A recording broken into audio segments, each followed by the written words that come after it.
Hi dear students, అందరికీ స్వాగతం సుస్వాగతం. మనం ఇప్పుడు పుస్తకం 3 ఇంగ్లీష్ అక్షరాలు తెలుగులో శబ్దాలు మనము ఇది వరకు అంటే రెండవ పుస్తకం వరకు చూసినట్టయితే కనుక హలో సార్. తెలుగు పదాలను ఇంగ్లీష్లో చెప్పడం నేర్చుకున్నాం. అమ్మ లైవ్లో ఉన్నామమ్మ, ఎవరు మాట్లాడద్దు. సో గత క్లాస్ కనుక మీరు గమనిస్తే పుస్తకం 2లో తెలుగు పదాలను ఇంగ్లీష్లో రాయడం నేర్చుకున్నారు. అంతే కదమ్మా? అంతేనమ్మా? కొంచెం మళ్ళీ ఎక్కువగా మాట్లాడకండి, నిదానంగా కూల్గా వెళ్దాం. గడిబిడి లేకుండా వీడియో అందరికి అర్థమయ్యేటట్లు ఉండాలి. జాగ్రత్తగా మాట్లాడండి. ఇప్పుడు పుస్తకం 2లో మనం ఏం నేర్చుకున్నాము అంటే 1, 2. ఒకటైతే పూర్తిగా తెలుగు నేర్చుకున్నాం. పుస్తకం 1లో అయితే పూర్తిగా తెలుగు నేర్చుకున్నాము. బుక్ నెంబర్ 2కి వచ్చేసరికి ఏం నేర్చుకున్నామంటే తెలుగు పదాలను ఇంగ్లీష్లో రాయడం నేర్చుకున్నాం. ఉదాహరణలు గమనిస్తే కనుక రాము అంటే రా అంటే ఆర్ఏ అని, ము అంటే ఎంయు అని. ఇప్పుడు కృష్ణ అని ఉంది, ఒత్తు వచ్చినటువంటి పదాలు ఇవి. సో ఒత్తు వచ్చింది కృష్ణ. ఇక్కడ ఒత్తు వచ్చినప్పుడు ఎట్లా రాయాలి? కి అంటే కేఐ, మధ్యలో ఒత్తు వచ్చినప్పుడు ఆర్ అని. స్నా అంటే ఎస్హెచ్ఏ, మధ్యలో ఒత్తు ఉంది కాబట్టి ఎన్. ఈ విధంగా మనం ఏం చేశాం? తెలుగు పదాలను ఇంగ్లీష్లో రాయడం నేర్చుకున్నాం. ఇలా ఏవి ఇచ్చినా మీరు రాయగలుగుతారా లేదా? ఇప్పుడు ఒక మాట చెప్పండి. అందరిలో ఒకరు మాట్లాడచ్చు. ఏ పదమైనా తెలుగులో నుంచి ఇంగ్లీష్లో రాయగలుగుతున్నారా లేదా? నాకు ఈ సమాధానం చెప్పండి. ఎందుకంటే మీరు బుక్ నెంబర్ 2 క్లియర్ కట్గా ఉంటేనే ఇప్పుడు నేను బుక్ నెంబర్ 3కి వెళ్ళడానికి బాగుంటుంది, లేకపోతే అవకాశం రాదు మీకు. మాట్లాడచ్చమ్మా. ఒకరు మాట్లాడండి. ఇప్పుడు నేనేమంటున్నా అంటే తెలుగు ఆల్రెడీ నేర్చుకున్నారు, తెలుగు వచ్చు. Telugu to English book number 2 కంప్లీట్గా ఎటువంటి తెలుగునైనా ఇంగ్లీష్లో రాయగలుగుతున్నారా లేదా? నాకు ఆ సమాధానం చెప్పండి. Yes, రాయగలుగుతున్నాం sir. రాయగలుగుతారు అంటే అర్థం ఏంటి? తెలుగులో నుండి ఏది ఇచ్చినా రాయగలుగుతారు. కరెక్టా? Okay sir. ఇప్పుడు శ్రీరామచంద్రుడు అని ఉందమ్మా, పెద్దది కదా అని భయపడరు. శ్రీరామచంద్రుడు అని ఉంది. దీని స్పెల్లింగ్ చెప్పంటే చెప్పగలుగుతారా లేదా? ఇప్పుడు ఒరిజినల్గా చెప్పండి, చూద్దాం. స్పెల్లింగే చెప్పండి. శ్రీరామచంద్రుడు స్పెల్లింగ్ అడిగినామమ్మా. బుక్ నెంబర్ 2 బాగున్నావా లేదా? ఇదో పరీక్ష అనుకో. చెప్పు, ఇప్పుడు డైరెక్ట్గా చెప్పు నాకు. శ్రీరామచంద్రుడు ఇంగ్లీష్లో దీని స్పెల్లింగ్ ఏంటి? చెప్పండి అమ్మా. ఇక్కడ శ్రీరామచంద్రుడు అన్నాడు కాబట్టి ఫస్ట్ శ్రీ SRI రాసినాం. కొంతమంది SREE రాస్తారు. ఏది కరెక్ట్ అంటావు, ఏది రాంగ్ అంటావు? ఇప్పుడు చెప్పు. SRI కరెక్ట్ అంటావా? తర్వాత మళ్ళీ చెప్తా నేను. ముందుకు పో. శ్రీ అయిపోయా. రామ, RAMA రామ. నెక్స్ట్ చంద్రుడు, DR. ఈడు ఉండేది చదవాలి నాకు. ఇప్పుడు చంద్రుడు అని ఉంది, నువ్వు చంద్రాన్ని నీ అంతకు నువ్వు కలుపుకునే చెప్పేది కాదు. ఈడేముందో అది కరెక్ట్గా రాయాలి. ఇప్పుడు చెప్పు. చంద్రుడు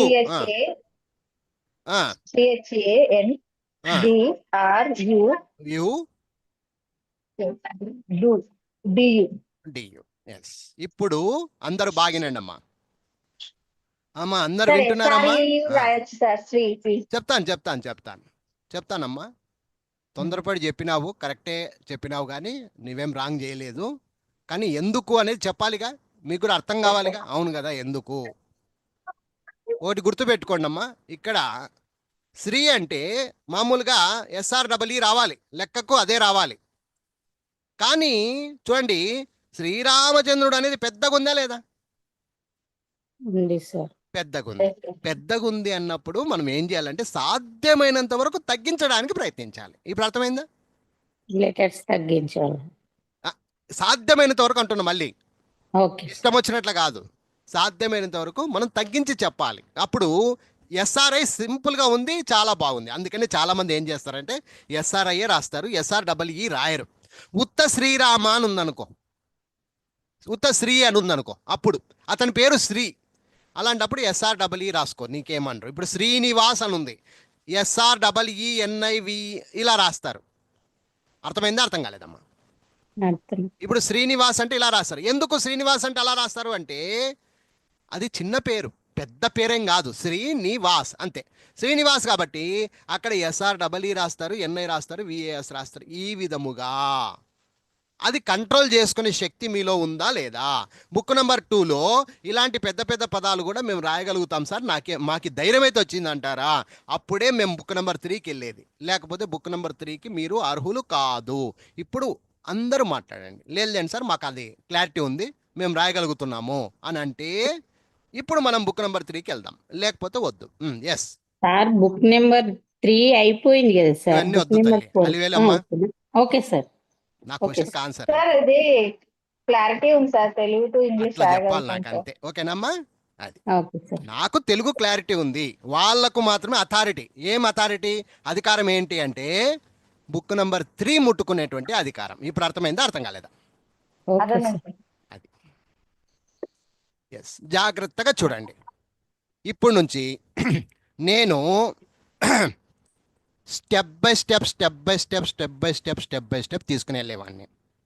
ఈ పుస్తకాన్ని, ఏ పుస్తకాన్ని, ఇప్పుడు బుక్ నెంబర్ 3 ఉంది కదా, ఈ బుక్ నెంబర్ 3 పరిగెత్తుతా డైలీ 10 పేపర్లు చెప్పండి, 5 పేపర్లు చెప్పండి, మాకు ఈజీ కదా అంటే నేను ఒప్పుకోను.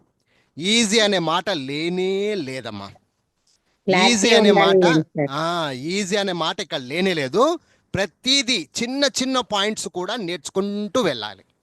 కాబట్టి మీరు ఈ బుక్ నెంబర్ 3లో ఎంత ఓపికగా ఉంటే అంత బాగా ఇంగ్లీష్ అర్థమవుతుంది. ఇకపోతే బుక్ నెంబర్ 3 ఏంటి సార్ అసలు? బుక్ నెంబర్ 3 అంటే ఏంటి? మీరు బుక్ నెంబర్ 2 గురించి చెప్పారు, తెలుగు నుంచి ఇంగ్లీష్ రాయమన్నారు, బాగుంది. అసలు బుక్ నెంబర్ 3 అంటే ఏంటి అంటే జాగ్రత్తగా చూడండి నాన్న. ఇంతవరకు మీరు ఏం చేశారంటే మా బుక్ నెంబర్ 2 వరకు తెలుగుని ఇంగ్లీష్లో రాశారు, తెలుగును బేస్ చేసుకొని ఇంగ్లీష్లో రాశారు, రైట్? అంతే కదా? ఓకే. అవును సార్. తెలుగును చూసి కదా ఇంగ్లీష్లో రాశారు, డైరెక్ట్గా ఇంగ్లీష్ రాయలే మీరు. ఫర్ ఎగ్జాంపుల్, మీ ఇంటి పక్కన మీ బంధువు ఒకరు ఉన్నారు, అది ఆడ మనిషి కావచ్చు, మగవాళ్ళు కావచ్చు. ఏమండి ఇంగ్లీష్ నేర్చుకుంటున్నాం సార్, మేము రాము సార్తో పోయి ఇంగ్లీష్ నేర్చుకుంటున్నాము. అట్లనా అమ్మా? అయితే ఎంతవరకు నేర్చుకున్నారు అన్నమాట? ఏదైనా రాసేస్తానంటున్నావు, ఏదైనా వాట్సాప్లో మెసేజ్ పెట్టేస్తానంటున్నావు. బుక్ నెంబర్ 2 కంప్లీట్ అయిపోయిన తర్వాత నీకు ధైర్యం వచ్చేసింది. కానీ అతను ఒక చిన్న క్వశ్చన్ అడిగాడు. ఏంటి ఆ క్వశ్చన్ అంటే, నాకు యాపిల్ స్పెల్లింగ్ చెప్పు అన్నాడు. యాపిల్ స్పెల్లింగ్ చెప్పు అన్నాడు. ఇమీడియట్లీ నువ్వేం చేస్తావు? నాకు వచ్చు కదా అని చెప్పి పుడంగి లెక్క యా అంటే వైఏ, పి అంటే పిఐ, ఇల్ అంటే ఎల్లు, యాపిల్ YAPIL అని రాస్తారు. ఇది 99% ఇలాగే రాస్తారు. ఎందుకు ఇలాగే రాస్తారు అంటే వాళ్ళు తెలుగు నుంచి ఇంగ్లీష్లో వచ్చిన వాళ్ళు. ఇప్పుడు అర్థమైందమ్మా? ఎస్ సార్, అర్థమైంది సార్. అర్థమైందా? ఇలాంటివి యాపిల్ ఇవి ఏదన్నా పేర్లు పెట్టుకో, ఏదన్నా పేర్లు తీసుకో, ఏదైనా పదాలు తీసుకో, ఇంగ్లీష్ పదాల్లోకి పోయేసరికి నువ్వు తెలుగు మాదిరిగా రాస్తానంటే ఇంగ్లీష్ ఒప్పుకోదు. English to English total change, గుర్తుపెట్టుకోండి అమ్మా.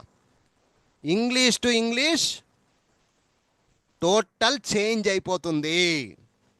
ఎక్కడా నీకు తెలుగు టు ఇంగ్లీష్కి దానికి సంబంధమే లేదు. కొన్ని ఒక 20 పైసలు మాత్రమే సంబంధితంగా నీకు హెల్ప్ అవుతాయి. ఇప్పుడు అర్థమైందమ్మా, అర్థం కాలేదా? అర్థమైంది సార్. ఇప్పుడు డైరెక్ట్గా ఇంగ్లీష్ నేర్చుకోవడానికి నేను ఫస్ట్ రోజే మిమ్మల్ని ఇంగ్లీష్లో దొబ్బాను అనుకుందాం, ఫస్ట్ రోజే మిమ్మల్ని ఇంగ్లీష్ నేర్పించడానికి పెట్టాను అనుకుందాం. ఒక్క ముక్క కూడా మీకు అర్థం కాదు. ఎందుకు అర్థం కాదు అంటే డైరెక్ట్గా ఇంగ్లీష్ నువ్వు నేర్చుకోలేవు. అందుకని మేమేం చేసినామంటే బుక్ నెంబర్ 2లో ఫస్ట్ మన మాతృభాష ఏదమ్మా? తెలుగు. సో మన మాతృభాష తెలుగుని అడ్డం పెట్టి మీకు ఇంగ్లీష్ అనేది నేర్పించడం జరిగింది. దానివల్ల ఒక చాటింగ్ పద్ధతి, ఒక మెసేజింగ్ పద్ధతి, ఒక చిన్న ఏదైనా ఇంగ్లీష్ పదం చూసినా కూడా దాంట్లో అర్రాకొర్ర చదవడానికి వచ్చేటట్టుగా మీకు నేర్పించిన వాళ్ళు ఎవరమ్మా అంటే కేవలం రెండో బుక్. మీకు ఈ రెండో బుక్ వచ్చినంత మాత్రం మీకు ఇంగ్లీష్ వచ్చినట్ట కాదు. ఇది కేవలం 10 పైసలు 20 పైసలు మాత్రమే నేర్చుకున్నట్టు. అసలు సిసలైన ఆట బుక్ నెంబర్ 3 నేర్పిస్తుంది నాన్న. ఇది ఇంట్రడక్షన్, నేను చెప్తుండేది ఇంట్రడక్షన్. బుక్ నెంబర్ 3 అంటే ఏంటి అని చెప్తున్నాను నేను. బుక్ నెంబర్ 3 అంటే ఇంగ్లీష్ టు ఇంగ్లీష్ నేర్పించే ఆయుధం. గుర్తుపెట్టుకోండి, ఇంగ్లీష్ టు ఇంగ్లీష్ నేర్పించే ఆయుధం. మరి ఇది మేము నేర్చుకున్నాం కదా సార్, ఇది ఎంతవరకు ఉపయోగపడుతుందంటే నువ్వు సగం మనిషి అయినావు అంతే, ఫుల్ మనిషి కాలే. నువ్వు తెలుగుని ఇంగ్లీష్లో మార్చగలుగుతావు కానీ, ఒక మెసేజ్ ఇవ్వగలుగుతావు కానీ, ఎక్కడైనా ఉన్నది నీకు నీ ప్రాంతంలో నీ బోర్డులు, నీ బస్సు బోర్డులు అవి ఇవి చదువుకొని నువ్వు పక్కకు ఇవ్వగలుగుతావు కానీ, ఇంగ్లీష్ మనుషులు వచ్చినప్పుడు లేదా ఇంగ్లీష్లో దూరినప్పుడు నువ్వు ఏమిటికి పనికిరావు. ఇప్పుడు అర్థమైందమ్మా? అర్థం కాలేదా?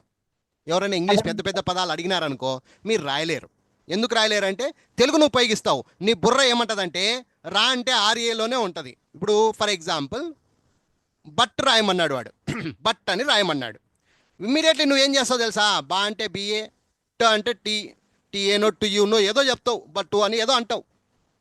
నీ మైండ్ ఎంతున్నా బా అంటే బిఏలోనే ఉంటుంది కానీ అసలు బా అంటే బిఏ కానే కాదు. బా అంటే ఇక్కడ బియూటీ అవుతుంది.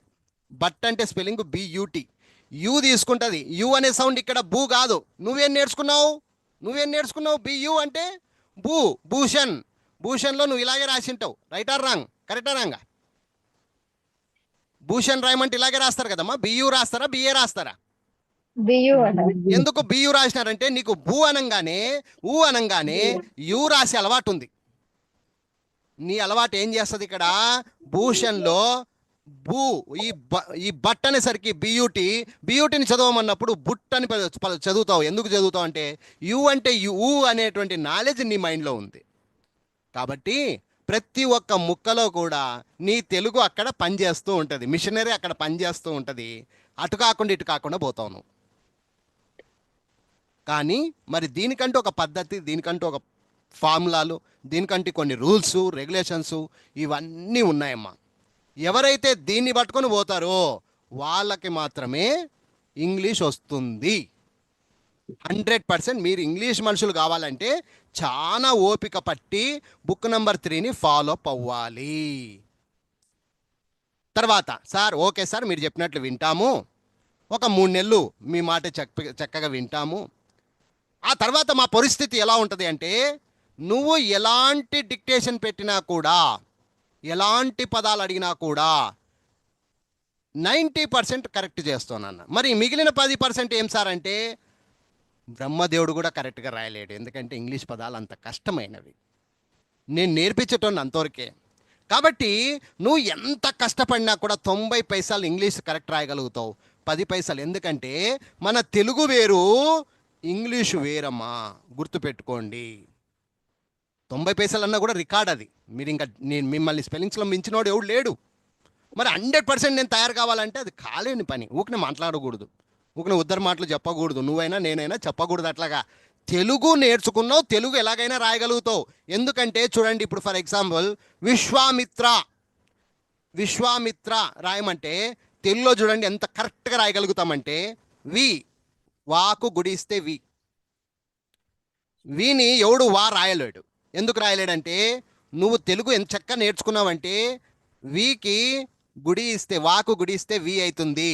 శ్వ ష్ ప్లస్ వా ఈ రెండింటిని మిక్స్ చేసినప్పుడు శ్వ అవుతుంది. విశ్వ మిత్ర మాకు మళ్ళీ గుడి ఇస్తాను. త ప్లస్ రా త్ర అంటే తాకు రావద్దు. ఇక్కడ 99.9999% నువ్వు కరెక్ట్ రాస్తావు. ఏదో నిన్ను పొరపాటు చేస్తే తప్ప, ఏదో నువ్వు వినిన దాంట్లో పొరపాటు అయితే, ఇప్పుడు దీంట్లో కూడా పొరపాటు అంట. నేను దొంగని అయితే నిన్ను పట్టుకోవాలనుకుంటే కనుక నేనేమంటాను, నేను చెప్పింది విశ్వామిత్ర, నువ్వు రాసింది విశ్వమిత్ర అని అంటాడు. ఇలా తప్పులు పట్టుకోగలుగుతారు కానీ 99% నీ తప్పులు ఎవరు తప్పు చెప్పనికి లేదు ఎక్కడ తెలుగు విషయంలో. కానీ ఇంగ్లీష్ విషయంలో చాలా డేంజర్ అమ్మ. చిన్న అక్షరాల్లో స్పెల్లింగ్స్ మారిపోతాయి, చిన్న అక్షరాలు. ఇంకోటి ఏంటంటే తెలుగులో మనం ఎంతవరకు రాసింది అంత క్లారిటీగా ఉంటుందమ్మా. ఇంగ్లీష్లో ఒక చిన్న అక్షరం తేడా పడినా కూడా ఏ అనేది కావచ్చు, బి అనేది కావచ్చు, సి అనేది ఓ చిన్న అక్షరం తేడా పడినా కూడా దాన్ని స్పెల్లింగ్ మిస్టేక్ అని పేరు పెట్టేస్తారు. తెలుగులో అలా స్పెల్లింగ్ మిస్టేక్ అని పేరు పెట్టడానికి లేదమ్మా. నువ్వు వినేదాన్ని బట్టి రాసినావు. విశ్వామిత్ర అని వింటే ఇట్లా రాస్తావు, విశ్వామిత్ర అని వింటే ఇలా రాస్తావు. కానీ ఇంగ్లీష్ నువ్వు విన్నా కూడా స్పెల్లింగ్ రాంగ్ రాయడానికి అవకాశం ఉంటుంది. కాబట్టి ఇలాంటి స్పెల్లింగ్ మిస్టేక్స్ లేకుండా నేర్చుకోవాలంటే ఇప్పుడు మనం నేర్చుకుంటున్నటువంటి ప్రక్రియ పేరే బుక్ నంబర్ 3.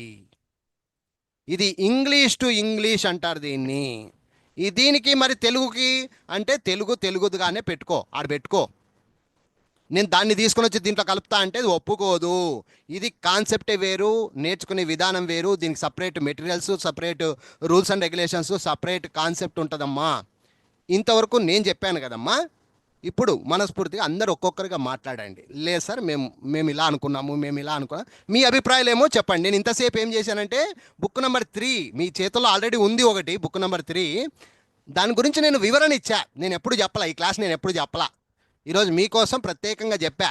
అసలు బుక్ నెంబర్ 2కి బుక్ నెంబర్ 3కి తేడా ఏంటి అది మైండ్లో పెట్టుకొని కదా మనం ఇక్కడ నుంచి ఫాలో అప్ అవ్వాలి. మనం ఏ ఊరికి వెళ్తున్నాం అని తెలుసుకుంటే కదా రైల్వే స్టేషన్ పోయి పలానా ఊరు పేరు అని తెలుసుకుంటాం. ఏమీ తెలుసుకోకుండా ఊరికనే రైలు వచ్చింది దూరదం దాయ అంటే కష్టం. ఏ ఊరికి పోతావు నీకే తెలీదు. అలా నేను ఇప్పుడు క్లియర్గా చెప్పాను అనుకుంటున్నాను. మరొకసారి అడుగుతారా? మళ్ళీ చెప్తా. బుక్ నెంబర్ 3 గురించి ఒక ఇంట్రడక్షన్ అయితే నేను ఇచ్చాను, పరిచయం చేశాను. ఇలా ఉంటుందమ్మా, తెలుగు వేరు ఇంగ్లీష్ వేరమ్మా అని చెప్పాను. మీకేమన్నా అనుమానం ఉంటే దయచేసి ఇప్పుడే మాట్లాడండి అమ్మా. ఎందుకంటే ఇలాంటి సబ్జెక్ట్ మళ్ళీ వినేది కాదు, మళ్ళీ చెప్పేవి కావు. ఒకసారి ముందుకు పోతా ఉంటే వెనక్కి చాలా ఇబ్బంది పడతారు. అందుకే నేను మళ్ళీ అడుగుతున్నా, ఎవరికైనా ప్రాబ్లం ఉంది అంటే ఇప్పుడు మాట్లాడండి అమ్మా. చక్కగా మాట్లాడవచ్చు, ఎవరైనా సార్ ఏం లేదు మాట్లాడచ్చు. సార్, క్లారిటీగా ఉంది సార్. ఒకరు కాదు, ముగ్గురు మాట్లాడాలి నాకు.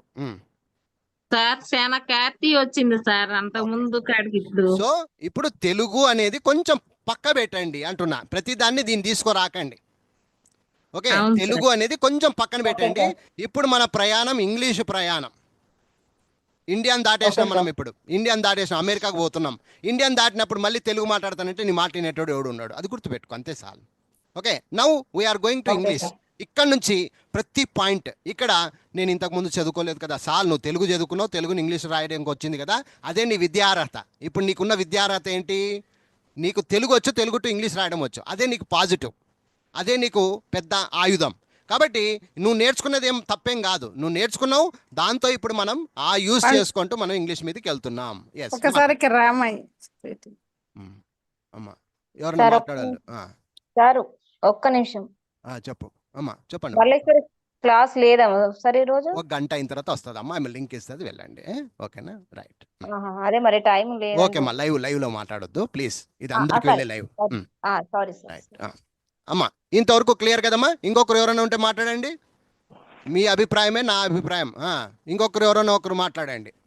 పుష్పలత, నాగమ్మ, భార్గవి, ఎవరెవరో మాట్లాడండి. ఒక్కసారి క్లియర్ గా ఉన్నాం సార్, ముందుకు సాగండి అంటే ముందుకు సాగుతా ఈరోజు. ఓకే సార్, క్లియర్ గానే ఉన్నా సార్. వెరీ గుడ్, క్లియర్ గా సార్, ముందుకెళ్ళండి సార్. Very good. ఇప్పుడు నేను పుస్తకం ఓపెన్ చేస్తున్నా. ఈ పుస్తకం మీ దగ్గర ఉంది, కానీ అది ఒరిజినల్ పుస్తకం కాదు. ఇది ఒరిజినల్ పుస్తకం అయిన తర్వాత నేను మళ్ళీ మీ ఇళ్ళకు పంపిస్తానమ్మా.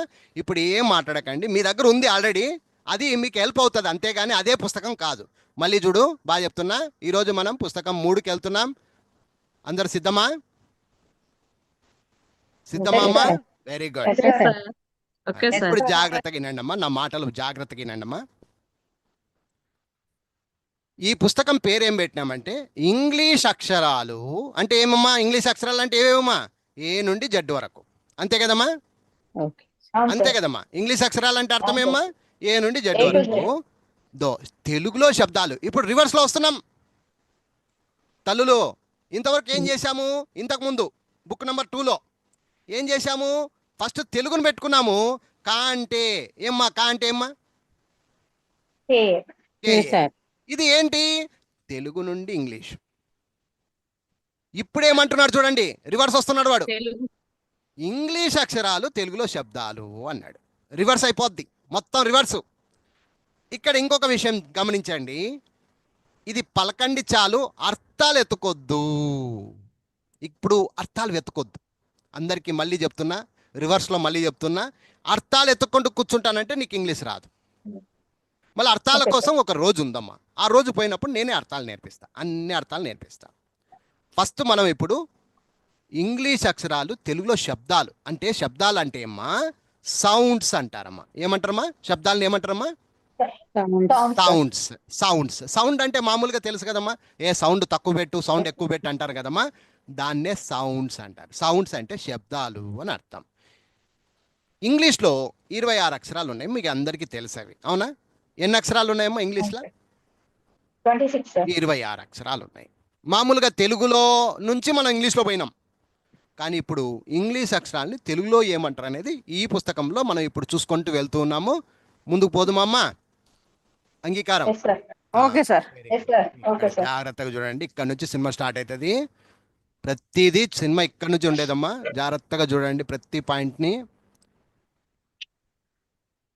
ఇక్కడ చూడండి అమ్మా. ఫస్ట్ ఇప్పుడు ఇక్కడ మామూలుగా ఏబిసిడీలు అని మీకు తెలుసు కదమ్మా, ఇవి మళ్ళీ చెప్పాల్సిన అవసరం లేదు, కానీ ఊకనే ఓవరాల్గా ఒకసారి చెప్తా. ఇంగ్లీష్ ఆల్ఫాబెట్ అంటారమ్మా వీటిని. ఏమంటారమ్మా వీటిని? English Alphabet. ఆల్ఫాబెట్. ఇప్పుడు తెలుగులో అయితే అక్షరమాల, అక్షరాలు అంటాం కదమ్మా, దాన్ని ఇంగ్లీష్లో ఆల్ఫాబెట్ అంటారమ్మా. ఇవి 26 అక్షరాలమ్మా. తెలుగులో అయితే 56 ఉన్నాయి, మళ్ళీ 52 అయినాయి, అవి తర్వాత చూసుకుందాము. అయితే ఇంగ్లీష్లో మాత్రం ఎన్ని ఉన్నాయమ్మా ఇవి చెప్పండి? 26 sir. 26. 26 sir. అమ్మా ఒకటి గుర్తుపెట్టుకోండి, తెలుగులో ఎక్కువ ఉన్నాయా ఇంగ్లీష్లో ఎక్కువ ఉన్నాయా తల్లులు? తెలుగులో ఎక్కువ ఉంటాయి సార్. తెలుగులో ఎక్కువ ఉన్నాయి, కానీ ఇంగ్లీష్లో కేవలం 26 అక్షరాలతో వాడు మ్యాజిక్ చేస్తున్నాడమ్మా. మ్యాజిక్, టోటల్ మ్యాజిక్ అమ్మా. ఉండేది తక్కువ కానీ భయంకరంగా నడిపిస్తుంది ఇంగ్లీష్, వరల్డ్ వైడ్ నడిపిస్తూ ఉందంటే అర్థం చేసుకోండి అవి ఎంత ఇంపార్టెంటో. ఓకే, అవి మామూలుగా ఏబిసిడీలు అని మీకు తెలుసు. ఏబిసిడీలు 4 రకాలు. ఏ నుండి జెడ్ వరకు చెప్పడం అందరికి వచ్చామా? అది కూడా రాకుండా ఉండారు తల్లులు? ఏ నుండి జెడ్ వరకు అందరికి వచ్చు, అందరికి వచ్చు. ఒక్కరికి నేను ఛాన్స్ ఇస్తాను, ఒక్కరికి నేను ఇప్పుడు ఛాన్స్ ఇస్తాను. దానికంటే ముందు ఒకసారి ఈ 4 రకాలు ఉన్నాయమ్మా ఏబిసిడీలు. మామూలుగా మీరేం చెప్తుంటారమ్మా? ఒకటో రకము, రెండో రకము, మూడో రకం, 4గో రకం అని 4 రకాలు ఉన్నాయమ్మా. తెలుసమ్మా? ఈ విషయం తెలీదా? తెలుసు సార్. తెలుసు sir. తెలుసు. దాని గురించి అంత పట్టించుకోవాల్సిన అవసరం లేదు, కానీ ఒక్కసారి తెలుసుకోండి. ఇక్కడ చూడండి, జాగ్రత్తగా చూడండి. ఇవి 4 రకాలమ్మా. ఓకే, మామూలుగా క్యాపిటల్ లెటర్స్ అంటారు వీటిని. ఇది capital letters, print capital letters అంటారు దీనికి. ఏబిసిడీలు మామూలుగా ఇవి ఎక్కడ కనిపిస్తాయి మీకు అంటే, ప్రతి పదంలో ఒక న్యూస్ పేపర్ కానీ ఎక్కడైనా చదివేటప్పుడు స్టార్టింగ్లో ఎక్కువగా రాస్తారు, తర్వాత అంతా. ఇప్పుడు ఫర్ ఎగ్జాంపుల్ నీ పేరు అరుణ అనుకో, ARUNA. స్టార్టింగ్లో ఏ క్యాపిటల్ రాసి రెండోదంతా రెండో రకం రాసినారు, గమనించినారా? అవును sir. ఫర్ ఎగ్జాంపుల్ బుక్ ఉంది, BOOK బుక్. ఇక్కడ మీరు గమనిస్తే ఫస్ట్ మాత్రమే క్యాపిటల్ లెటర్స్ రాసి మిక్కినవన్నీ ఎలా రాస్తారమ్మా? Small letters. రెండో రకం రాస్తారమ్మా. Small letter sir. ఇప్పుడు అర్థమైందమ్మా? అంటే Yes, sir. ఫస్ట్ రాసేది క్యాపిటల్ లెటర్స్, మిగిలినవన్నీ అలా అని చెప్పేసి పారాగ్రాఫ్లు అలా రాయరు. స్టార్టింగ్ ఎంత పెద్ద పారాగ్రాఫ్ ఉన్నా కూడా స్టార్టింగ్లో మాత్రమే అలా రాస్తారు, తర్వాత ఫుల్ స్టాప్లు వచ్చిన తర్వాత మళ్ళీ క్యాపిటల్ లెటర్స్ రాస్తూ వెళ్తారు. దీన్ని అంతటిని నేర్చుకునే పద్ధతి కూడా ఒకటి ఉంది, దాన్ని పంక్చుయేషన్స్ అంటారు. ఇది ఇప్పుడు మీకు అవసరం లేదు, ఓకేనా? ముందుకు పోయినప్పుడు నేర్చుకుందాం. సరే, ఇప్పుడు అవన్నీ వద్దు, మైండ్ మళ్ళీ చెడిపోద్ది. క్లియర్ కట్గా నేర్చుకుందాం. ఏ నుండి జెడ్ వరకు ఎన్ని అక్షరాలు ఉన్నాయమ్మా? 26 అక్షరాలు ఉన్నాయి కదమ్మా. ఇది మొదటి రకం, ఇది రెండో రకం, ఇది మూడో రకం, ఇది 4గో రకం. ఇది కలిపిరాతలకు ఉపయోగించేది ఈ 3, 4 అమ్మా. గుర్తుపెట్టుకోండి, కలిపిరాత. లాస్ట్కి మీకు హ్యాండ్ రైటింగ్ కోర్స్ అని ఒకటి ఉంటుందమ్మా, లాస్ట్కి అది అంతా నేర్చుకునేసినాం సార్, ఇప్పుడు హ్యాండ్ రైటింగ్ కోర్స్ నేర్చుకుందాం సార్ అనుకున్నప్పుడు అప్పుడు నేను ఇవి 2 నేర్పిస్తా. ఇప్పటికీ ప్రజెంట్ మీరు కానీ నేను కానీ ఉపయోగించేవన్నీ ఏ రకాలమ్మా? Capital letters, small Very letters good. sir. 1, 2, ఒకటో రకం, రెండో రకం. మొదటి రకం స్టార్టింగ్లో రాయడానికి, రెండో రకం అంతా ఇక మొత్తం సినిమా అంతా నడిపేది ఎవరమ్మా ఇప్పుడు చెప్పండి? రెండో రకం. రకం Sir, capital letters, small అర్థమైందా? letters sir. ఇప్పుడు అర్థమైందా? Yes. మీరు మంచిగా రాయాలి, మంచిగా నేర్చుకుంటున్నారంటే కనుక మీరు ఎప్పుడు ఉపయోగించేది రకం ఇదేనమ్మా. ప్రపంచంలో ఈరోజు ఇంగ్లీష్ భాషలో ఎవరైనా ఎక్కువగా రాస్తున్నారు అంటే అది రెండో రకమేనమ్మా, గుర్తుపెట్టుకోండి. Small letters. స్మాల్ లెటర్స్ అంటారమ్మా, అంతే. Print small letters. Print small letters అని ఎందుకన్నారు? ప్రింట్ క్యాపిటల్ లెటర్స్ ఎందుకన్నారంటమ్మా, ఏ పేజీ అంటే మీరు ఎటువంటి ఇంగ్లీష్ న్యూస్ పేపర్ తీసుకో, బుక్కులు తీసుకో, ఆడ తీసుకో, ఈడు తీసుకో, ఎక్కడ పోయినా ఈ రెండే ఉపయోగిస్తారమ్మా. ఈ రెండింటిని ఉపయోగించారు. ఇది ఎవరు ఉపయోగిస్తారమంటే పిల్లలు, చదువుకునే పిల్లలు, good hand writing, cursive hand writing అంటారు కదమ్మా, పిల్లలు Cursive మంచిగా గుడ్ హ్యాండ్ అవును రైటింగ్ సార్. వాళ్ళు మాత్రమే ఈ రెండు ఉపయోగిస్తారన్న, అంతవరకు మీరు ఉపయోగించారు. మీకు కూడా నేర్పిస్తా. ఎప్పుడు నేర్పిస్తా? లాస్ట్ ఇంగ్లీష్ అంతా నేర్చేసుకున్నాం సార్, ఇక మేము వెళ్ళిపోతున్నాం ఇప్పుడు అన్నప్పుడు హ్యాండ్ రైటింగ్ కోర్స్ అని చెప్పేసి నేను అప్పుడు ఈ రెండు నేర్పిస్తాను. అంతవరకు దీని గురించి మాట్లాడాల్సిన అవసరం లేదు. Is it clear? అందరు క్లియర్ అమ్మా? Clear sir. Right, Yes, very sir. Good. ఇప్పుడు మనకు అతిగా ఉపయోగపడేది ఏది? ఫస్ట్ దీంట్లో మీరు తెలుసుకోవాల్సిన విషయం ఏంటంటే ఇందులో అతిగా ఉపయోగపడేది ఏది? రెండవది. రెండవది. అది గుర్తుపెట్టుకోండి. ఎందుకు రెండవది అంటే మనం రాసేదంతా రెండవది. మీరు ఏదైనా రాయండి, ఒక లెటర్ రాయండి, ఇంకోటి రాయండి, రెండోదే ఎక్కువగా ఉపయోగపడుతుంది. మరి మొదటిది ఎందుకు ఉపయోగపడుతుంది అంటే స్టార్టింగ్ రాయడానికి మాత్రమే ఉపయోగపడుతుంది. మీరు ఎందుకు ఇప్పుడు మీ సెల్ ఫోన్లో మీరు గమనిస్తే పుష్పలత స్టార్టింగ్లో పి ఉంటుంది, అలివేలు స్టార్టింగ్లో ఏ ఉంటుంది, రమాదేవి స్టార్టింగ్లో ఆర్ ఉంటుంది, సిహెచ్ భార్గవి సిహెచ్ అంట. సి చూడండి ఇప్పుడు గమనించినారమ్మా? మీరు కావాలంటే పార్టిసిపెంట్స్లో పోయి అందరి పేర్లు చెకప్ చేసుకోండి. అందరివి స్టార్టింగ్లో ఏ అక్షరాలు ఉంటాయి నాన్న? Big letters First ఉంటాయి. letters. బిగ్ లెటర్స్ letters ఉంటాయి. వెరీ గుడ్, బిగ్ లెటర్స్ ఉంటాయి. మళ్ళీ రెండో అక్షరాల నుంచి అన్ని ఎలా ఉంటాయమ్మా? స్మాల్ Small ఉంటుంది. letters. ఇప్పుడు Small అర్థమైందమ్మా? ఇప్పుడు అయింది సార్. అర్థమైందా? Yes. మొత్తం అర్థమైంది. కంప్యూటర్ అంతా స్పోకెన్ ఇంగ్లీష్ కాదు, కంప్యూటర్ ప్రపంచం మొత్తం అలాగే ఫాలో అప్ అవుతుందమ్మా. మీరు కూడా అలాగే ఫాలో అప్ అవ్వాలి. ఇంతకు వరకు ఎవరికైనా డౌట్ ఉంది సార్, నాకు ఈ ప్రాబ్లం ఉంది సార్, లేదా అర్థం కాలేదు సార్ అనే వాళ్ళు ఉంటే అడగండి, లేకపోతే మళ్ళీ నెక్స్ట్ స్టెప్ మాట్లాడతా. లేదు సార్, క్లారిటీగా ఉంది సార్. Super, very good. ఈ వీడియో ఇస్తాను కాబట్టి మళ్ళీ వినండి, మళ్ళీ వింటూనే ఉండండి. మీకు ఎక్కడా లేని దరిద్రం అంతా పోద్ది. బాగినండి, ఓకేనా? రైట్. ఇప్పుడు నేను ఒక్కరిని ఛాన్స్ అడుగుతున్నా. ఏ నుండి జెడ్ వరకు మీరు పలకాలి. సార్ నేను బాగా చెప్తా సార్, నాకు వచ్చు సార్ అనేవాళ్ళు ఏ నుండి జెడ్ వరకు మీరు పలకండి, నేను వింటా. అందరు వినాలి, ఊకని అరసకూడదు. సార్ నేను చెప్పాలా సార్? బాగా చెప్పాలి, నిదానంగా క్లారిటీగా Okay, sir. పలకాలి. Yes, start. Okay sir.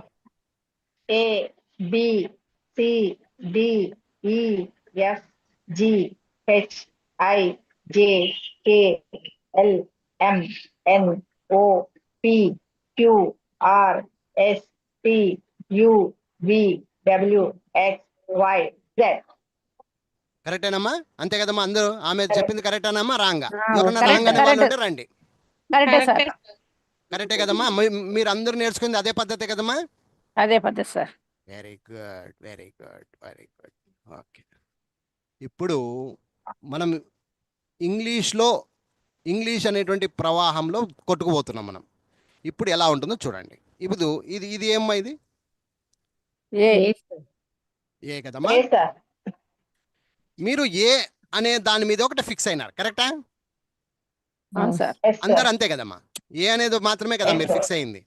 అవును సార్. Yes sir. కానీ ఒరిజినల్ గా ఏ ఒకటే కాదంట. అ, అ, అ, ఆ కొన్ని సందర్భాల్లో, ఏ ఒక సందర్భంలో, ఏ మరొక సందర్భంలో, యా ఇలా ఒక సందర్భంలో, ఇలా ఏకు 5 రకాల పేర్లు. 5 ఇంకా ఉన్నాయి అవసరమైతే. ఇవి మేజర్ అంటే ఇంపార్టెంట్. ఒక్క ఏకు ఎన్ని రకాల శబ్దాలు ఉన్నాయమ్మా? 5 ఏ? రకాలు. ఆ, ఇది రకాలు సార్. ఏ ఏ 5 రకాల శబ్దాలు ఉన్నాయి. ఇంతవరకు నేను అడిగేంత వరకు మీరు ఏ ఏ ఏ అంటున్నారు కదప్పా. అవును సార్, ఇంకా ఉన్నాయనే నాలెడ్జ్ మీరు చెప్పాల. ఇప్పుడు అర్థమైందా? Yes sir. అర్థమైందా? అది అర్థమైంది సార్. అది ఇంగ్లీష్కున్న పవర్. ఇంగ్లీష్కున్న పవర్ ఏంటంటే ఒక శబ్దంతో పోరాడట్లేదు ఇంగ్లీషు, పలు విధాల శబ్దాలతో పోరాడుతుంది ఇంగ్లీషు. ఇప్పుడు అర్థమైందా? Yes sir. దీన్ని ఇలా నేర్చుకునేటువంటి ప్రక్రియను ఫోనిక్స్ అని అంటారు. అర్థమైంది ఇప్పుడు? Yes sir. అర్థమైందా? ఫోనిక్స్ అంటే ఏమి? సౌండ్స్, శబ్దాలు. ఇది ఒక సబ్జెక్ట్ ఇంగ్లీష్. అందులో ఫోనిక్స్ అనేది ఒక సబ్జెక్ట్. ఇప్పుడు మ్యాథ్స్, సైన్సు, సోషలు ఏమ్మా ఇలా మనం ఎట్లయితే సబ్జెక్టులు చిన్నప్పుడు నేర్చుకున్నామో స్కూల్లోకి పోయిన వాళ్ళకి తెలిసి ఉంటుంది. అదే మాదిరిగా ఈ ఫోనిక్స్ అనేది కూడా ఒక సబ్జెక్ట్. ఎవరికైనా డౌట్ ఉంటే అడగొచ్చు. No sir. సౌండ్స్, ఫోనిక్స్ అంటే ఏం సార్? సౌండ్స్. సౌండ్స్ అంటే ఏం సార్? ఏ అంటే ఏ ఒకటే కాదు నాన్న Phonics. బంగారు. ఏ అంటే ఏ అవుతుంది, ఆ అవుతుంది, ఆ అవుతుంది, ఏ అవుతుంది, యా అవుతుంది. ఇలా 5 రకాల సౌండ్స్ ఏకున్నాయమ్మా. ఒక్క ఏకు మాత్రమే 5 రకాల సౌండ్స్ ఉన్నాయమ్మా. మామూలుగా 26 అక్షరాలు అనుకున్నాం కదా తల్లులు, 26 అక్షరాలు అనుకున్నాం కదా ఏ నుంచి డెడ్ వరకు. వాడు చేసిన మర్మం ఏంటంటే ఒక్కొక్క దాంట్లో మళ్ళీ విప్పదీసినాడు అక్కాయలు, అంతే తేడా. అందుకనే తెలుగు కన్నా ఎక్కువగా ఉండేవి ఏవి అంటే మళ్ళీ 26 అక్షరాలకే. ఇప్పుడు అర్థమైందమ్మా? అర్థం కాలేదా? అర్థమైంది సార్. అర్థమైంది సార్. తెలుగుకి పోటీదనంగా ఎందుకుంది అంటే ఇంగ్లీష్ ఇందుకుంది చూడమ్మా. ఒక్కొక్క దాన్ని మళ్ళీ పిప్పి తీసినాడు అనమాట వాడు, పిప్పి తీసినాడు మళ్ళీ. అలాగా ఏకు ఒక రకమైన శబ్దాలు. ఇప్పుడు బి గురించి మాట్లాడుకుందాం. దీన్ని మామూలుగా మీరేమంటారమ్మా? మామూలుగా మీకు తెలిసింది చెప్పండి. బి అంటారు, అంతే కదా? Yes sir. యాక్చువల్గా బి ఒకటే కాదు, ఇది బాబా బీబీ గుణింతాల మీదకి వెళ్తుందమ్మా. బాబా బీబీ మామూలుగా గుణింతాలు నేర్చుకున్నాం కదమ్మా మనము. బాబా బీబీ బూబు ఇలా పదం పదం బట్టి అక్షరం బట్టి ఇది కొన్ని సందర్భాల్లో బ, కొన్ని సందర్భాల్లో బా, కొన్ని సందర్భాల్లో బా, కొన్ని సందర్భాల్లో బి, కొన్ని సందర్భాల్లో బీ, బు బూ, బే బే, బై బో బో, బౌ బం బహ అని ఈ విధంగా బా గుణింతాల మీదకి తీసుకుని వెళ్తుంది ఇది. ఇప్పుడు అర్థమైందమ్మా? అర్థం కాలేదు. అర్థమైంది సార్. దీనికి చూడండి, ఒక్క బీకి ఇన్ని శబ్దాలు ఉన్నాయి. మీకు గుడ్డి గుర్తు ఏంటి? మీ తెలుగే మీకు గుడ్డి గుర్తు. ఇప్పుడు అర్థమైందా? మీ తెలుగు ఎందుకు ఉపయోగపడింది? ఇప్పుడు Yes, అర్థమైందా? sir. మనం Yes, sir. బాబా బీబీలు ఎందుకు నేర్చుకున్నాం? అప్పుడెప్పుడో నేర్చుకున్నాం. గుణింతాలు నేర్చుకున్నాం, మన పుస్తకాల్లోనే గుణింతాలు నేర్చుకున్నాం. ఫస్ట్ పేపర్లో నేను గుణింతాలు పెట్టా. ఎందుకు పెట్టానంటే రేపొద్దు నువ్వు ఇంగ్లీష్లో పోయినప్పుడు అవే నీకు ఉపయోగపడతాయని చెప్పి నేర్పించా. ఇప్పుడు అర్థమైందా క్లియర్గా? అర్థమైంది సార్. వెరీ గుడ్ అమ్మా. ఒకరు చెప్తారు అర్థమైందని, ముగ్గురు చెప్పాలి నాకు. అర్థమైంది సార్ ముందుకు పోండి అంటేనే పోతా, లేకపోతే పోను. అర్థమైంది సార్. ఆ. అర్థమైంది సార్. ఓకే, ఇప్పుడు నేను ఏమంటున్నా అంటే బాగినండి. ఇక్కడ చూడండి, మళ్ళీ జాగ్రత్తగా వినండి. ప్రతి పాయింట్ చాలా ఇంపార్టెంట్ ఇక్కడ. సార్ మీకు డౌట్ వచ్చిందో లేదో? డౌట్ వచ్చిండాలి 99%. మీరు డౌట్ రాలేదంటే సరిగ్గా వినట్లేదని అర్థం. జాగ్రత్తగా వినండి. ఇప్పుడు ఏ ఉంది, బి ఉంది. దానికి ఎగ్జాంపుల్ చెప్పాను, దీనికి ఎగ్జాంపుల్ చెప్పాను అన్న. ఏ ఉంది, బి ఉంది. చూడండి జాగ్రత్తగా చూడండి. ఏకేమన్నారు?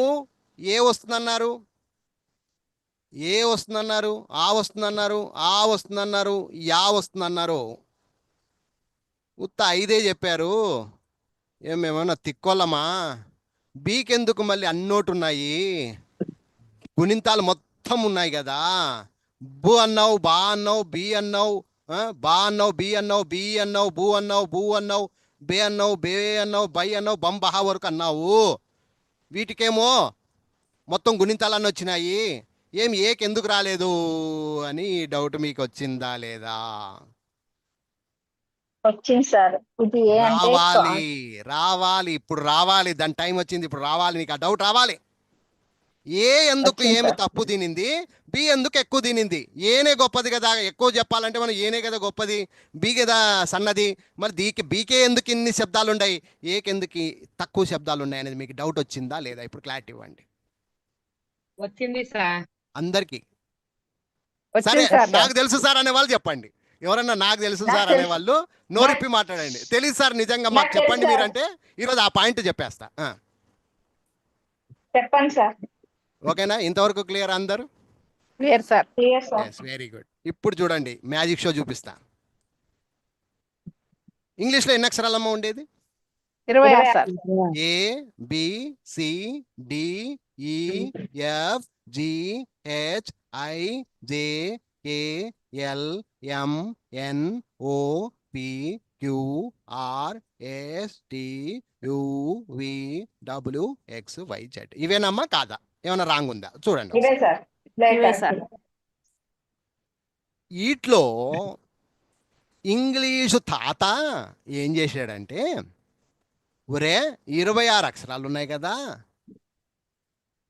దీన్ని గుర్తుపెట్టుకోవడానికి, మనం ఇంగ్లీష్లో మాట్లాడడానికి కొన్ని శబ్దాలు వేరే రకంగా, మరికొన్ని శబ్దాలు వేరే రకంగా ఉంటాయి. కొన్నింటికి 5 6 శబ్దాలు మాత్రమే వస్తాయి. కొన్నింటికి గుణింతాల ప్రకారంగా శబ్దాలు వస్తాయని ఎన్ని రకాలు చేసినాడు? అప్పుడు 2 రకాలుగా డివైడ్ చేసినాడు. ఏమ్మా వింటున్నారమ్మా? వింటున్నాం సార్. కొన్నింటికి 5 6 రకాలు మాత్రమే వస్తాయి. ఇప్పుడు ఎగ్జాంపుల్ చెప్పుకుంటే మనం ఏ ఉంది, ఏకి ఎన్ని రకాలు వచ్చినాయి? సౌండ్స్. 5 సార్. 5 సార్. దాన్ని 1వ రకంలో పారేసినాడు. ఇప్పుడు బి ఉంది, బికి ఎన్ని రకాలు ఉన్నాయి నాన్న? చాలా చాలా ఉన్నాయి. ఉన్నాయి. దాన్ని దీంట్లోకి పారేసినాడు.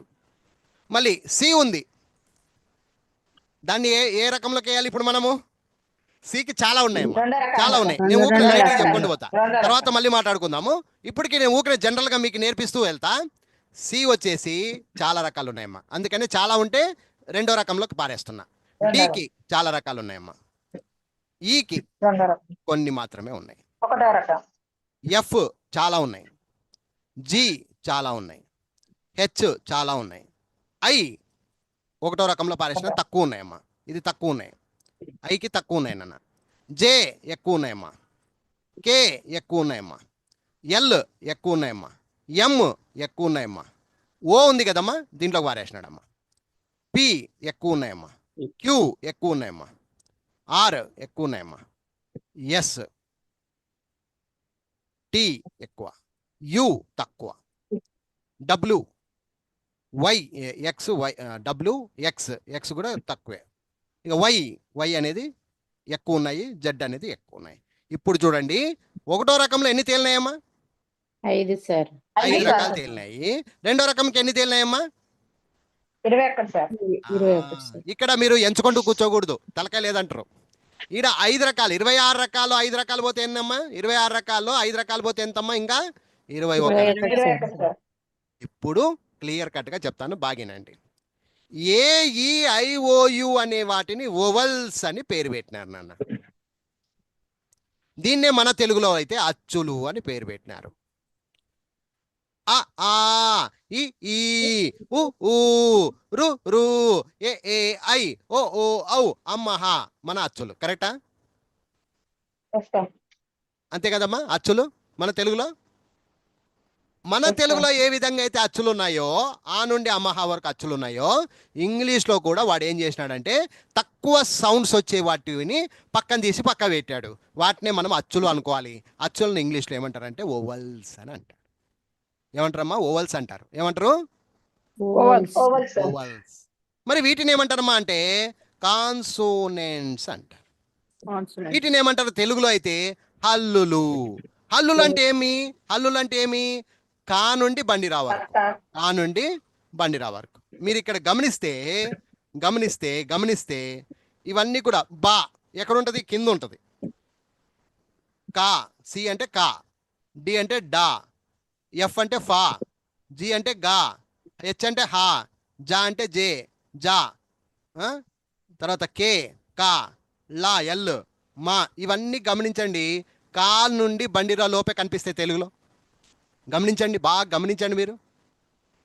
ఇవి మాత్రం ఆ నుండి అమ్మహ లోపే కనిపిస్తాయి. ఆ అంటే ఏ, ఈ ఈ ఐ ఏ ఐ ఓ ఓ ఓ ఔ. ఆ విధంగా మీరు గమనిస్తే AEIOUలు అచ్చులు అనుకోండి, BCD ఇవి మిగిలినవన్నీ కూడాను హల్లులు అనుకోండి. ఇంతవరకు ఎవరికైనా డౌట్ ఉంటే అడగండి. ఇంకొకసారి కాదు 10 సార్లు చెప్తా.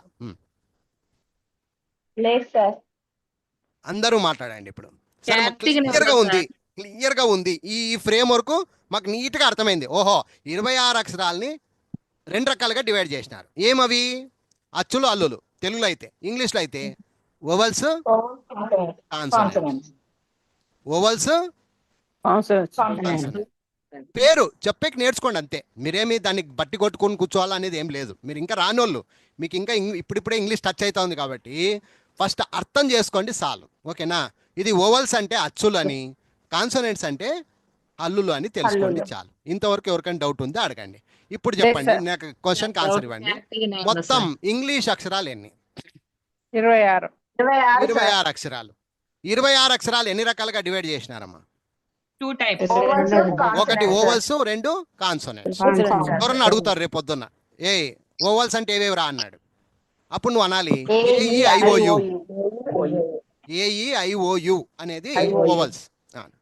ఇందులో కాన్సోనెంట్స్ ఎన్ని అని అన్నాడు, మిగిలినవన్నీ అనాలి. మిగిలినవన్నీ అనాలి. ఏఈఐఓయులు మిక్కించి మిగిలినవన్నీ కాన్సోనెంట్స్ అని చెప్పండి. మళ్ళీ ఎంచుకుంటూ కూర్చోకూడదు. పి, షి, పి, ఎఫ్ అనుకుంటూ కూర్చోకూడదు. ముఖ్యమైన Okay, sir. తెలివివంతుల లక్షణం ఏంటంటే ఏఈఐఓలు కాకుండా మిగిలినవన్నీ కాన్సోనెంట్స్ అని చెప్పాలి. గుర్తుపెట్టుకోండి. వాడు ఎంచుకోవాలి, అది నువ్వు కాదు ఎంచుకునేది. 21 కాన్సోనెంట్స్ ఉన్నాయి, 5 ఓవల్స్ ఉన్నాయి. ఇకపోతే ఇప్పుడు చెప్తా బాగేనండి. ఇంగ్లీషు జుట్టు ఎవరి చేతిలో ఉంటుంది చెప్పండి. ఇప్పుడు ఇంగ్లీషు జుట్టు ఎవరి చేతిలో ఉంటదంటే బాగినండి, Ovals చేతిలో మేడం. ఈ 5 ఏవైతే ఉన్నాయో పంచభూతాలు, పంచదరిద్రాలు, వీటి మీదే బేస్ అవుతుంది ఇంగ్లీషు. ఇప్పుడు అర్థమైందా? Yes, sir. అర్థమైందా? బాగా అర్థం చేసుకోండి. చెప్పిన పాయింట్ బాగా అర్థం చేసుకోండి, మీకు అర్థమైంది. ఈ 26 ఉన్నాయి కదా, ఇవి గొప్పవా? 5 ఉన్నాయి కదా, మరి ఇవి గొప్పవా అంటే, సార్ 26 ఉన్నాయి కదా, 21 ఉన్నాయి కదా, అవి గొప్పది అనుకోకూడదు మీరు తల్లులు. Yes, sir. 21 ఉన్నాయి కదా, అవి గొప్పవి అనుకోకూడదు. అవి ఎంత ఉన్నా కూడా తుస్సు, వాటికి ఎన్ని శబ్దాలు ఉన్నా కూడా అవి బుస్సు. అసలు సిసలైన ఆట ఎవరు ఆడిచ్చేది? మీకు ఇంకా ఒక లాజికల్ చెప్తా. ఇప్పుడు ఇక్కడ చూస్తుంటే మీకు కురుక్షేత్రం కనపడాలి, జస్ట్ మహాభారతం కనపడాలి. పంచపాండవులు ఎంతమంది ఉండేది? 5. 5, sir. కురుక్షేత్రంలో అవతల వాళ్ళు ఎవరు? వాళ్ళు దుర్యోధను, వాళ్ళని కౌరవులు అంటారు కదా. కౌరవులు వాళ్ళు ఎంతమంది ఉండేది? 100 మంది ఉన్నారు వాళ్ళు. మరి ఇప్పుడు చెప్పండి, పంచపాండవులు గొప్పోళ్ళ, కౌరవులు గొప్పోళ్ళ? పంచపాండవులు. సినిమా నడిపిందంతా ఎవరు? పంచపాండవులే కదా. అవును సార్. ఇంట్రెస్టింగ్ మనది పంచపాండవులే కదా. అలాగే అవును సార్. ఇంగ్లీషు చరిత్రలను కూడా 5 ఇంపార్టెంట్ అక్షరాలే ఏఈఐఓయు. గుర్తుపెట్టుకోండి ఈరోజు. వీటి మీద సినిమా నడుస్తుంది, వీటి మీదే సినిమా నడుస్తుంది. ఇంగ్లీష్ జుట్టు మొత్తం ఎవరి చేతిలో ఉంటది? ఏఈఐఓయుల మీద ఉంటది. AEIOU. ఇవి ఆడుకోవడానికి కొంతమంది కావాలి కాబట్టి ఆడుకునే వాళ్ళే వీళ్ళు. ఇప్పుడు అర్థమైందా? Yes, sir. ఈ 5 మందితో ఆడుకోరు, వీళ్ళతో ఆడుకుంటారు అనమాట. 21 అక్షరాలతో ఆడుకుంటుంటారు. అటుపక్కది ఇటుపక్క, ఇటుపక్కది అటుపక్క. కొంచెం సేపు ఏ గాడు ఆడుకుంటాడు, కొంచెంసేపు ఈ గాడు ఆడుకుంటాడు, కొంచెంసేపు ఐ గాడు ఆడుకుంటాడు, ఓ గాడు ఆడుకుంటాడు, యూ గాడు ఆడుకుంటాడు. వీళ్ళందరూ ఆడుకునేటువంటి ఈ చరిత్ర ఏదైతే ఉందో అదే స్పెల్లింగ్స్. ఇప్పుడు అర్థమైందమ్మా? సార్. అది ఎట్లా ఆడుకోవాలి, మనం ఎట్లా ఆడుకోవాలి, వాళ్ళు ఆడుకునేది కాదు, మనం వాళ్ళతో ఎట్లా ఆడుకోవాలని నేర్చుకోవడం ప్రక్రియ పేరే ఫోనెటిక్స్. ఇప్పుడు అర్థమైందా? క్లియరా? Yes, sir. ఈ ఆడుకునే ప్రక్రియ పేరేమ్మా? Phonics. మొత్తం వీళ్ళందరి దగ్గర ఆడుకునే ప్రక్రియ పేరే ఫోనిక్స్. మనం నేర్చుకోపోయే Phonics. ఫోనిక్స్ అంటే అర్థం ఏమ్మా? ఎవరైనా అడుగుతారు, ఫోనిక్స్ అంటే అర్థం ఏమ్మా? Sound, sir. సౌండ్స్. ఇక లోపల దిగిన తర్వాత ఇప్పుడు నేను చెప్పిందంతా ఇంట్రడక్షన్ నాన్న. మళ్ళీ ఈ ఇంట్రడక్షన్ ప్రపంచంలో ఎవడివ్వడు. నేను ఛాలెంజ్ రాసి పెట్టేస్తాను, మళ్ళీ మీకు ఎవరు చెప్పరు కూడా, నేను కూడా చెప్పా. రామ్ గారు మళ్ళీ నిన్న చెప్పిన క్లాస్ చెప్పండి అంటే నేను కూడా చెప్పా. కాబట్టి ఈ వీడియోను మీకు ఇమ్మీడియట్లీ ఇస్తాను. మీరు ఇంట్లో కూర్చొని వీడియోని 10 సార్లు చూడండి. ఎందుకంటే ప్రతి పాయింట్ ఇంపార్టెంట్, ఆషమోషి వీడియో కాదు. ప్రతి పాయింట్ ఇంపార్టెంట్, ప్రతి అక్షరం నేనేం చెప్పానో ప్రతి పాయింట్ ఇంపార్టెంట్. ఇప్పుడు నుంచి జరిగే ప్రతి పాయింట్, ప్రతి క్లాస్ కూడా మీకు అద్భుతంగా ఉంటాయి. ఒక్కొక్క స్టెప్ మించుకుంటూ పోతూ ఉంటాయి. ఓకే. తర్వాత ఎవరికైతే శబ్దబేరి మీకు ఆ శబ్దాలు అర్థమవుతాయో, ఎవరైతే దాన్ని అర్థం చేసుకోగలుగుతారో వాళ్ళకు ఈ ఫోనిక్స్ ఇంగ్లీషు అలవాటు అవుతుంది. ఇంకోటి చెప్తాను, ఇది యాక్చువల్గా చెప్పాలంటే చిన్నప్పుడు స్కూల్లో నేర్పించాల్సినటువంటి ప్రక్రియ. చిన్నప్పుడు స్కూల్లో అంటే అర్థమేమో ఎల్కేజీ యూకేజీ పిల్లలకు నేర్పించేటువంటి ప్రక్రియలు. ఈరోజు ఇక్కడ వయసు అయిపోయిన వాళ్ళు లేక పెళ్ళైనటువంటి వాళ్ళు మీరు నేర్చుకుంటున్నారంటే ఫస్ట్ ఆఫ్ ఆల్ మిమ్మల్ని నేను శబాష్ అంటున్నా. మంచో చెడో మాకు తెలియదు, మేము చిన్నపిల్లలమే సార్, మాకేం తక్కువ తిన్నాం మేము అని ఈ రోజు నుంచి మీరు యుద్ధంకి స్టార్ట్ చేయండి. అర్థమైందమ్మా? అర్థం కాలేదు. Yes, sir. ఈరోజు అర్థమైంది సార్. మేమే పిల్లలం సార్, ఈడేం వయసు పోయింది అంతేగాని మేము పిల్లలతో సమానమే, మేము నేర్చుకుంటాం, నిరూపిస్తామనే వాళ్ళే ఇందుకు అర్హులు. లేదు సార్ నువ్వేమో చెప్తా ఉంటావు మాకేం అర్థం కాదు అనే వాళ్ళు ఇక్కడ నుంచి జంప్ అయిపోవచ్చు. నేను ఎప్పుడైనా జంప్ అయిపోవచ్చు, దానికి నో అబ్జెక్షన్స్. ఓకే, కానీ నిజమైన ఆట ఇప్పటి నుంచి షురూ అవుతుంది. సో ఫోనిక్స్ అంటే ఇంకోటి చెప్తున్నాను, లాస్ట్ అండ్ ఫైనల్. భూప్రపంచంలో ఈరోజు వరకు ఫోనిక్స్ మీద కాలు పెట్టినోడు లేడు. ఫోనిక్స్ను నేను పిల్లలకి నేర్పిస్తానని చెప్పేటోళ్ళు లేరు. ఎందుకు లేరు? ఎవరైనా చెప్పగలుగుతారా? ఎందుకు లేరు సార్? ఇప్పుడు నువ్వు భూప్రపంచం మొత్తం తిప్పేసిరా, ఫోనిక్స్ మీద చెప్పేటోళ్ళు ఎవరు లేరు నాన్న. అరకొర చెప్పినారు, పారిపోతున్నారు. ఇప్పుడు అర్థమవుతుందా? Yes, Yes, sir. వేలాది, వందలాది, వేలాది, లక్షలాది వీడియోలు ఉన్నాయి యూట్యూబ్లో, కానీ ఫోనిక్స్ మీద చెప్పిన వాళ్ళు ఎవరు లేరు. కారణం ఏంటి? ఏమనుకుంటున్నారు మీరు? చెప్పండి, మీకు తెలిసింది చెప్పండి. ఇవి ఇప్పుడు కొంచెం నేను టఫ్ గా ఉంటుంది సార్, కష్టంగా అమ్మా, ఉంటుంది. అమ్మా కాదమ్మా, కష్టమని కాదమ్మా, ఒక రకంగా అదొక సబ్జెక్టు. చెప్పేవానికి ఓపిక ఉండాల. అవును. ఏముండాలమ్మా? ఓపిక. ఓపిక ఉండాలి. చెప్పేవాడికి ఓపిక ఉండాలా, వినేవాడికి సహనము మొత్తం ఉండాలి. ఇక ఓపికగా సహనము అన్నీ ఉండాలి. తర్వాత కృషి ఉండాలి, పట్టుదల ఉండాలి, కష్టపడి నేర్చుకోవాలన్నటువంటి తాపత్రయం కూడా పిల్లలకు ఉండాలి, అంటే స్టూడెంట్కి ఉండాలి. ఇప్పుడు అర్థమైందమ్మా? Yes, sir. క్లియరా? అర్థమైంది. నాకు చెప్పడానికి నాకు ఓపిక ఉంది, నేను వచ్చేసిన, ఇక నేను రంగంలో దిగిన. ఇప్పుడు నుంచి మీ ఓపిక కూడా సహనం అనేది చూస్తా. సో మీరు ఎంతవరకు నేర్చుకోగలుగుతారనేది రేపటి నుంచి తెలుస్తుంది. ఈ రోజుతో ఇది కేవలం ఇంట్రడక్షన్ క్లాస్ మాత్రమే. దయచేసి చెప్తున్నా, ఈ వీడియోని 1కి 2 సార్లు 3 సార్లు 4 సార్లు చూడండి.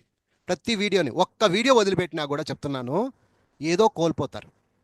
ఏదో ఒకటి, అన్నంలో ఉప్పేయకపోతే జస్ట్ ఉప్పే కదా వేయలేదంటే అన్నం అంతా చెడిపోద్ది. అర్థమైంది? అలాగే మీరు ఏ వీడియో వదిలిపెట్టినా కూడా ఇప్పటి నుంచి కొంచెం మీకే బొక్కలు పడతాయి. అది కాబట్టి ఇలాగే నాకు ప్రతిరోజు ఇలాగే సహకరించండి. గలాట చేయట్లేదు, చూడండి ఎంత బాగా కూర్చున్నారు, చక్కగా కూర్చున్నారు, అడిగిన దానికి సమాధానం ఇస్తున్నారు. ఇలాగే మెయింటైన్ చేయండి, ఎంత దూరం పోదామో పోదాం. ఓకేనమ్మా? ఇంతటితో నేను లైవ్ క్లోజ్ చేస్తాను. Okay, sir. ఇంతవరకు ఎవరికైనా డౌట్ ఉంటే అడిగేసేయండి. డౌట్ కోసం ఏదన్నా డౌట్ ఉంది సార్ అనే వాళ్ళు అడగండి, లేదంటే లైవ్ క్లోజ్ చేసేస్తా.